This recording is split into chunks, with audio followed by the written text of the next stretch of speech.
Please help me welcome Victoria Harris!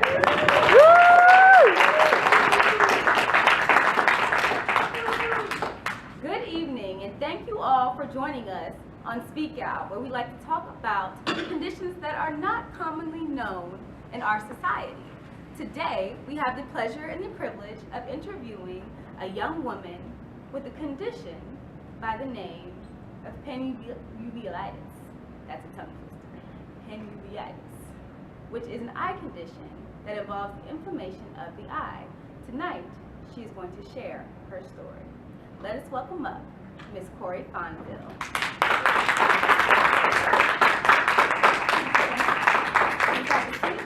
How are you today? I'm good, thank you. That is good, that is good. Now today we are discussing your eye condition, Peninsula. Please share with the audience, share with us all, because I know it's a rare condition, what it is and what your experience has been. What was your first interaction with this particular condition? Well, I have pan uveitis, and uveitis pretty much just means the inflammation of the eye. And pan just means it's all over my eye instead of just in the uvea. I first got diagnosed when I was in high school. I was about 14 or 15, and the conversation, as far as I can remember, was, oh, you have an eye condition, you need to take these drops.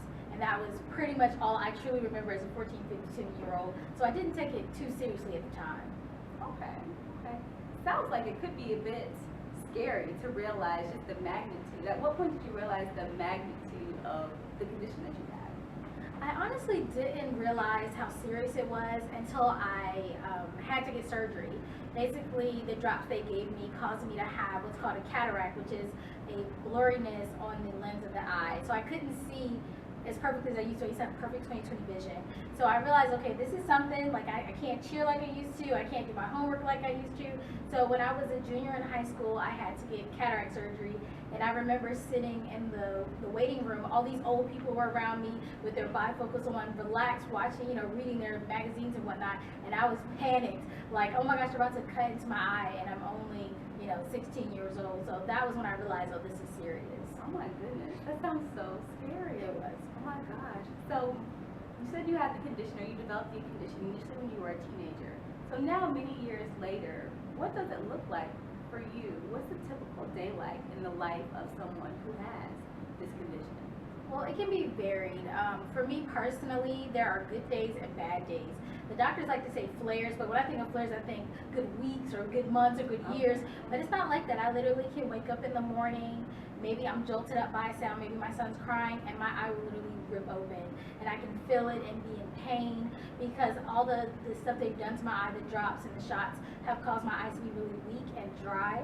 So some mornings I wake up and it'll rip, and I'll basically spend the rest of my day in pain, laying in the bed, waiting for my eye to heal. But then other days I wake up, I feel like the birds are chirping, the sun is shining, and I can go off and live a productive life.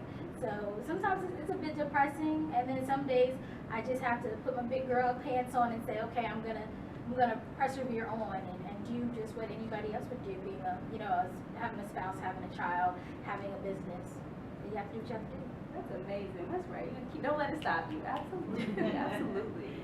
So what would you say is probably one of the most trying aspects of the condition? Is it the waking up in the morning part of it? Is it, driving? Is it, what aspect of life do you feel like it impacts the most that is difficult? I think the most trying part of the condition actually isn't in the actual condition itself, but it's in the bureaucracy of having this condition. Because it's rare, insurance likes to put a lot of things in place to make it hard. So all my doctors agree that I should have been on a shot that would have made my quality of life a lot better. But the insurance, if anybody's dealt with insurance, knows that you got to try A, B, C, D, E to Z first. So I had to go through a lot of really rough medications that were really hard for me that didn't work, and we knew they weren't going to work before I could get the medication I needed, just for even with insurance, that kind of stuff. So just dealing with not being able to have insurance and having drugs that cost a lot because only a couple of people are taking it, it makes it really hard to stay positive through the experience. So it's not really the disease, because you're managing that and you can deal with that internally and stay positive. It's dealing with the outside people going and saying, oh, I need disability, going and saying, oh, I need insurance, going and saying, oh, I need help with my medical bills. That's the hardest part. Okay. Wow, so it definitely sounds like you've been through a lot. Yes. And based off of what we talked about so far, it sounds like this condition, you can correct me if I'm wrong, it sounds like this condition may be sort of a cocktail. Like, you know, there are certain conditions that we've talked about on the show before where they try one thing, they're gonna try something else, there's no rhyme or reason, or you know exactly, oh, this is what you need to do, this is the condition, this is how we make it better, boom, it's done. It sounds like you've got to try this, and like, how do you react to this, and let's try that, kind of piecemeal it together to try to make it work. Would you say that's a fair statement? Was that kind of like how it was, or is it more like, oh, this is what it is, and we know what to do, we just can't do it yet, maybe because of the insurance or something else? No, it's definitely a cocktail. Everybody that I've come across with uveitis or that I've heard stories about is different. Nobody's the same. And so doctors, you know, because it's rare, a lot of them aren't even educated. It took me a while to even find a specialist, and there's only a few specialists, so sometimes you have to drive a long way for one. But they pretty much are like, okay, well, let's try this. Because with uveitis, a lot of times they don't know the cause.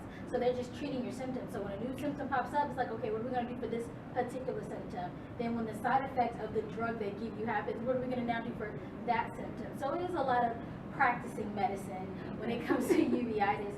But I'm very pleased with the team that I've now put together for myself. And I feel like we're all on the same page. That is amazing. Well, I definitely am glad. It sounds like you've definitely overcome a lot. One question for you. I know I did do a little bit of research, and I saw that you have a YouTube video about the condition and encouraging those who are around you who may at some point be diagnosed with the condition, or anybody who may be experiencing similar symptoms. If you could give a piece of advice to any one of those people who watch the video who may feel like, oh, I'm experiencing these same symptoms that she's talking about on this YouTube channel that she had, what's one thing you would say to them right now? I would say advocate for yourself. I spent years with physicians that didn't have what I wanted for my life at heart.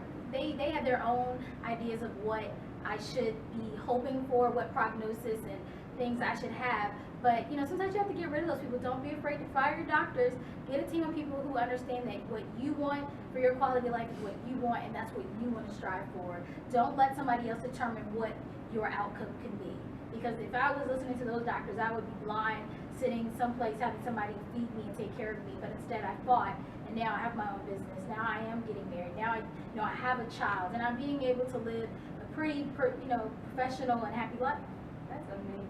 Well, thank you so much for coming on the show today. If you want to know more information about this particular condition, or you want Cori's information, we'll definitely have it available. Thank you all so much, and thank you, Cori, for speaking out about it. Thank you.